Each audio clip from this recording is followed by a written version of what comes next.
Hello friends, welcome to TCS Learning. In this video, we will discuss about one very important topic for each and every examination like UPSC and different state PCS like OPSC. इन सब exam में ये बहुत ही ज़्यादा important है। Environment से हर एक exam में आपको बहुत सारे क्वेश्चन देखने के लिए मिलते हैं और अभी का जो ट्रेंड है different civil service examination like UPSC OPSC और डिफरेंट जो स्टेट पीसीएस एग्जामिनेशन होता है उसमें एनवायरनमेंट से बहुत सारे क्वेश्चंस आते हैं।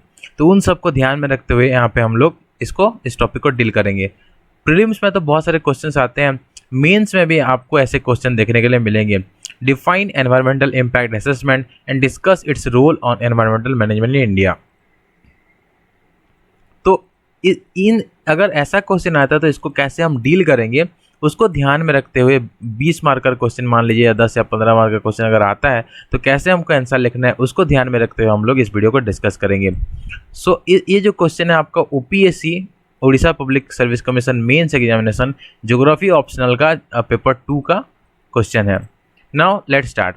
देखिए पहले इंट्रोडक्शन को समझते हैं, आपको इंट्रोडक्शन में क्या लिखना है अगर ऐसा क्वेश्चन आया एग्जाम में। तो environmental impact assessment EIA is a process of evaluating the likely environmental impacts of a proposed project or development, taking into account interrelated socio-economic, cultural and human health impacts, both beneficial and adverse। तो यहाँ पे environmental impact assessment एक ऐसा process होता है जिसमें इवाल्यूएशन किया जाता है कोई भी एनवायरमेंटल प्रोजेक्ट या फिर प्रपोज प्रोजेक्ट जो है या फिर वो प्रोजेक्ट डेवलपमेंट में है तो उसका क्या इम्पैक्ट होने वाला है इन फ्यूचर। और उसके साथ साथ यहाँ पे इसको भी कंसिडर किया जाता है कि इसका inter related socio economic cultural human health impact सब क्या होंगे, क्या क्या बेनिफिशियल होंगे और क्या क्या एडवर्स होंगे, सबको यहाँ पे ध्यान में रख के एक असेसमेंट किया जाता है in this environmental impact assessment. तो ये आपका डेफिनेशन है एनवायरमेंटल इम्पैक्ट असेसमेंट का। United nation environment programme UNEP defines environmental assessment impact assessment as a tool use to identify environmental social economic impacts of a project prior to decision making लेने से पहले यहाँ पे पहले environmental impact assessment को सोचते हैं, मतलब क्या इम्पैक्ट पड़ेगा उसको पहले निकालते हैं, असेस करते हैं, पहले उसके बारे में पहले आइडेंटिफाई करते हैं। It aims to predict environmental impact at an early stage in the project planning और डिज़ाइन के अर्ली स्टेज में ही एनवायरमेंटल इम्पैक्ट के बारे में सोच लेते हैं, प्रेडिक्ट कर लेते हैं ना। उसके बाद वेज फाइंड करते हैं एंड कैसे रिड्यूस कर सकते हैं ये एडवर्स इम्पैक्ट जो भी होगा उसके बारे में यहाँ पे ध्यान दिया जाता है। As well as save project to seat local environment and present the prediction and option to decision maker. तो डिसीजन मेकर्स को ऑप्शंस बताते हैं, प्रेडिक्शंस बताते हैं और लोकल एनवायरनमेंट कैसे ये प्रोजेक्ट सूट करेगा उसके बारे में ध्यान देते हैं।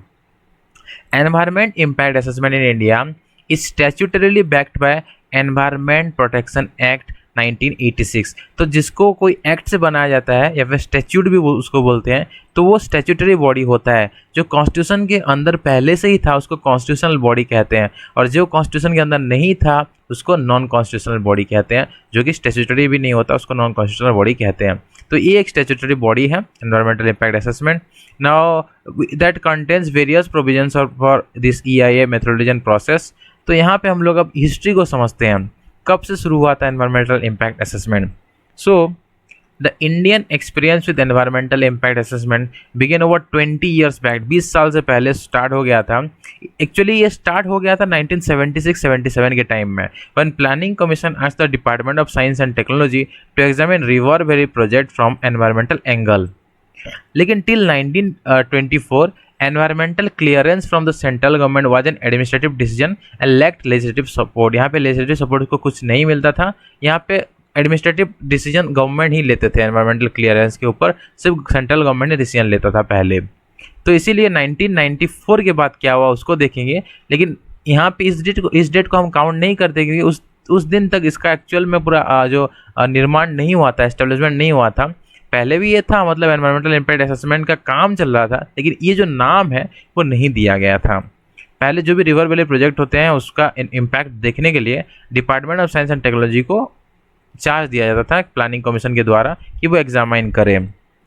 लेकिन बाद में जब 1994 में 27 जनवरी 1994 को union ministry of environment and forest जो थे उन्होंने under the environmental protection act 1986 एक प्रोमोलगेट किया एक notification, that was EIA notification, मतलब environmental impact assessment notification, making environmental clearance mandatory for expansion and modernisation of any activity और for setting of new project. मतलब environmental clearance mandatory है अगर आप expand कर रहे हैं या फिर किसी को मॉडर्नाइज कर रहे हैं कोई एक्टिविटी को, या फिर कोई नया प्रोजेक्ट अगर बना रहे हैं list in schedule 1 of notification, तो आपको वहाँ पे एनवायरमेंट क्लियरेंस लेना पड़ेगा। Now, the Ministry of Environment, Forest and Climate Change notified new environment impact assessment legislation in 2006, सितंबर 2006 में एक नया मतलब एक नया एनवायरमेंट इम्पैक्ट असेसमेंट का नोटिफिकेशन करते हैं कौन? Ministry of environment forest and climate change. पहले जो ministry of environment and forest था उसको बाद में उसके साथ क्लाइमेट चेंज को भी इंक्लूड कर दिया गया। आपको पता है जब पेरिस क्लाइमेट चेंज नेगोशिएशन वगैरह हुआ तो 2000 के बाद ये सब डिफरेंट जो समिट वगैरह हुआ क्लाइमेट को लेके, उसके बाद इसको ऐड कर दिया गया। Now the notification makes it mandatory for various projects such as mining, thermal power plant, river valley infrastructure, road, highway, ports, harbor, जो सब भी इंफ्रास्ट्रक्चर है इंक्लूडिंग इंडस्ट्री भी, और उसमें अगर वेरी स्मॉल इलेक्ट्रोप्लेटिंग और फाउंड्री यूनिट भी है तो उनको भी एनवायरमेंटल क्लियरेंस लेना पड़ेगा। ऐसा वहाँ पे नोटिफिकेशन कर दिया था 2006 सितंबर को। Now, however, unlike the environment impact assessment notification of 1994, the new legislation had put the onus of clearing project on the state government। पहले जो था सेंट्रल गवर्नमेंट के हाथ पे था और यहाँ पे एक बॉडीज़ का निर्माण करने का प्लानिंग था, लेकिन यहाँ पे जब 2006 में यहाँ पे नोटिफिकेशन दिया गया तो स्टेट गवर्नमेंट को यहाँ पे पावर दिया गया क्लियरिंग प्रोजेक्ट को क्लियर करने के लिए, depending on the size and capacity के अनुसार यहाँ पे स्टेट गवर्नमेंट को भी कुछ पावर दिया गया। अगर बड़ा प्रोजेक्ट होगा तो वहाँ पे सेंट्रल गवर्नमेंट से क्लियरेंस लेना पड़ेगा। ना अभी हम समझते हैं कि यहाँ पे क्लियरेंस वगैरह होता कैसे है, EIA प्रोसेस, पूरा एनवायरमेंट इम्पैक्ट असेसमेंट प्रोसेस होता कैसे है, उसको हम लोग यहाँ पे समझेंगे। Now environment impact assessment involve steps mentioned below, ये डिफरेंट स्टेप जो है उसके अनुसार इसका प्रोसेस होता है। However EIA process is cyclical with interaction between various steps में आपको ऐसे इंटरेक्शन देखने के लिए मिलेगा, एक के बाद एक, फिर क्लियर आपको ऐसे सर्कुलर मिलेगा, मतलब एक स्टेज में खत्म हो जाएगा तो फिर वो रिसाइकिल वो चलेगा, ऐसे होता है। इसको हम लोग यहाँ पे डिस्कस करेंगे तो आप समझ पाएंगे। देखिए पहले होता है स्क्रीनिंग।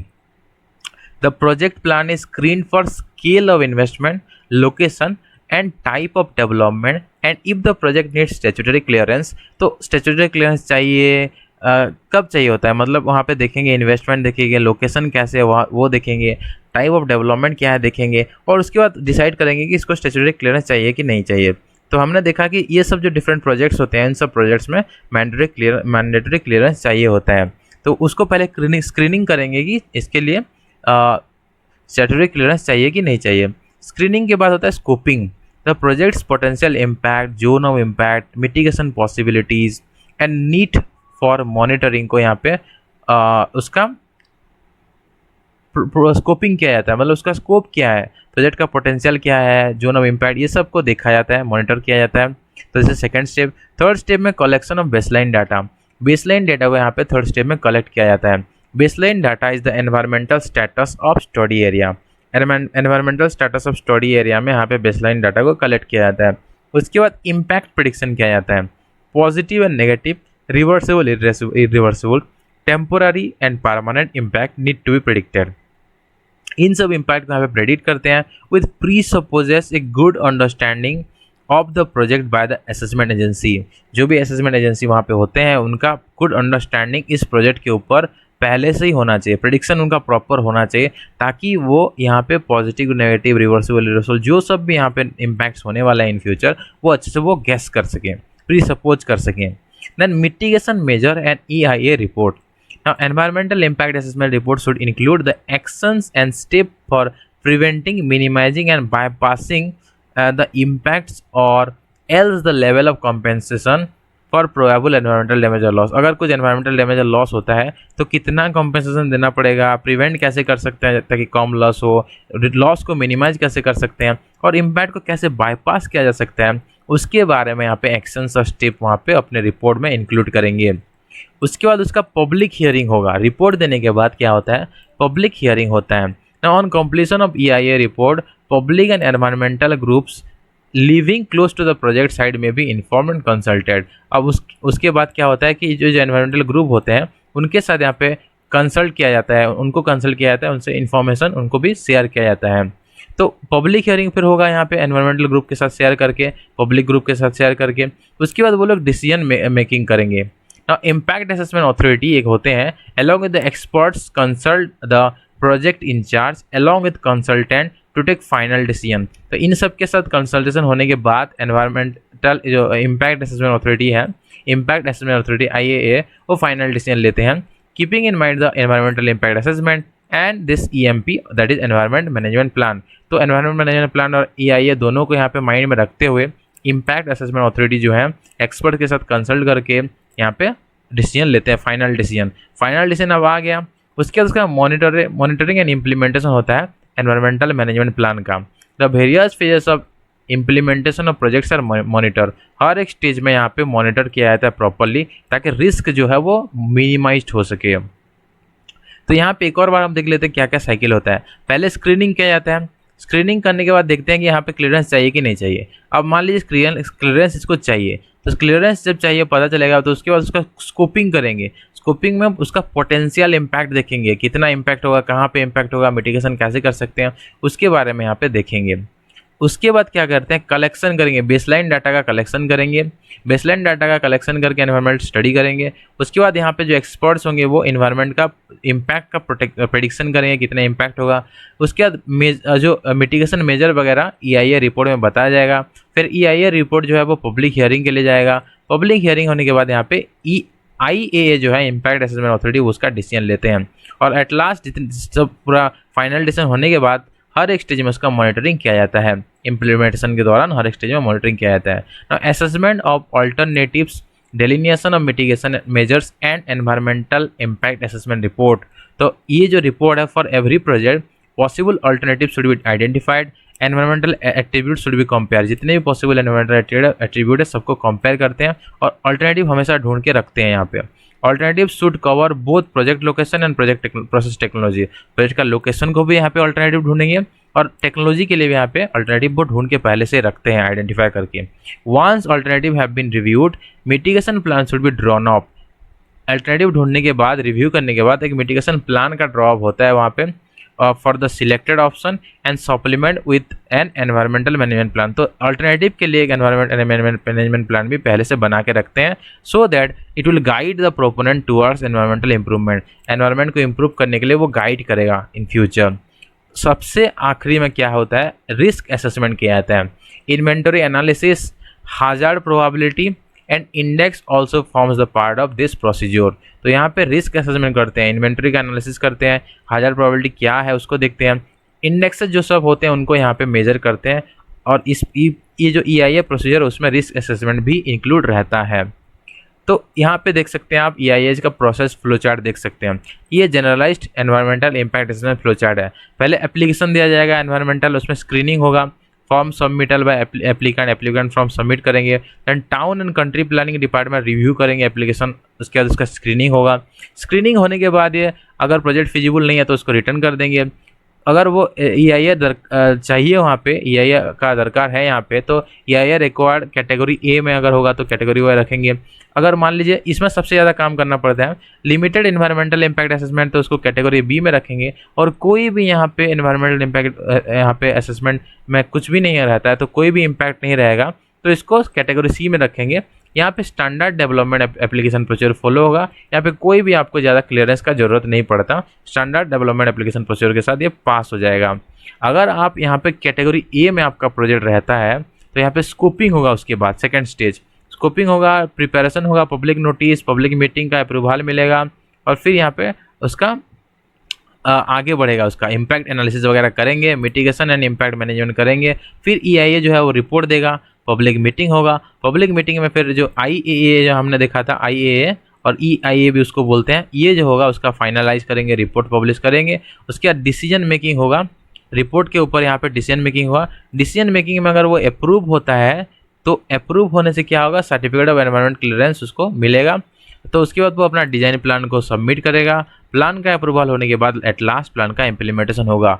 इम्प्लीमेंटेशन होने के बाद information from this process contributes to effective future of environmental impact assessment. यहाँ पे जो इन्फॉर्मेशन मिलेगा वो फ्यूचर के लिए उसको देखेंगे, यूज करेंगे। अगर यहाँ पे आपका प्रोजेक्ट अप्रूव नहीं होता है तो आपको फिर से रीडिज़ाइन करना है, उसको फिर से रीसबमिट करना है और फिर से वो पब्लिक कंसल्टेशन वगैरह होगा। और अगर आपका प्रोजेक्ट अगर वहाँ पे अप्रूव किया जाता है तो फिर आपको इस स्टेज से गुजरना पड़ेगा। इसलिए मैंने स्टार्टिंग से ही बोला था ये आपका साइक्लिक प्रोसीजर है। एक बार आपका अगर प्रोजेक्ट का अप्रूवल नहीं होता तो फिर से आप रीसबमिट कर सकते हैं। तो दिस इज व्हाट यहाँ पे कैटेगरी ए में रहता। तो कैटेगरी बी में रहता तो यहाँ पे सीधा यहाँ पे इसका स्कोपिंग वगैरह कोई ज़रूरत नहीं पड़ता, सीधा आपका यहाँ पे इम्पैक्ट का एनालिसिस किया जाता है और EIA जो है वो रिपोर्ट पब्लिश करेगा और बाकी सब यहाँ पे हो जाएगा। अप्रूव नहीं होगा तो फिर रीडिजाइन करके आप रीसबमिट कर सकते हैं। This is about the thing. Public involvement यहाँ पे होता है, एडवर्टाइजमेंट वगैरह यहाँ पे भी हो सकता है। Public hearing typically occur at this point, ये सब पॉइंट में पब्लिक हियरिंग होता है। इट में ऑल्सो अकर एनी स्टेज में भी पब्लिक हियरिंग हो सकता है। पब्लिक इन्वॉल्वमेंट यहाँ पे पब्लिक मीटिंग में ही होता है, इसको आपको याद रखना है। This is the complete chart for this. Stakeholders कौन कौन होते हैं